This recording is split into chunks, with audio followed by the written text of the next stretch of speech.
చెవి లోపల చర్మం సున్నితంగా ఉంటుంది ఒకటోది. రెండవది, సాధారణంగా కూడా అందరికీ కూడా చెవిలో గుబిలి అనేది తయారవుతుంది. అది తయారవుతూ ఉంటుంది, దానంతటదే ఎప్పటికప్పుడు బయటకు వచ్చేస్తూ ఉంటుంది, మనకి తెలియకుండానే పడిపోతూ ఉంటుంది. అయితే ఈ గుబిలి, ఇందులో చాలా యాంటీ బ్యాక్టీరియల్స్ ఉంటాయి.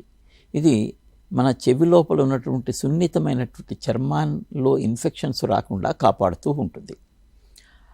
నీరు తగిలినప్పుడు, ఆ గుబిలి నీరు రెండు కలిసినప్పుడు బయట గాలిలో ఉన్నటువంటి ఫంగస్ యొక్క విత్తనాలు అనుకోండి, లేదా స్పోర్స్, అవి ఈ గుబిలి మీద పడినప్పుడు గుబిలి మీద ఆ ఫంగస్ విత్తనాలు జర్మినేట్ అవుతాయి. అంటే విత్తనం మొలకెత్తుతుంది, మొలకెత్తి ఇన్ఫెక్షన్ కలుగజేస్తుంది.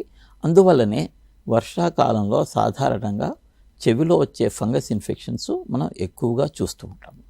రెండవ కారణం, ఇందాక మనం చెప్పుకున్నట్టుగా యాంటీబయాటిక్ మందులు వాడకూడదు. చెవి లోపల దురద ఉన్నప్పుడు ఫంగస్ అని అనుమానించాలి. యాంటీబయాటిక్ మందులు మనం వాడకుండా ఉండాలి.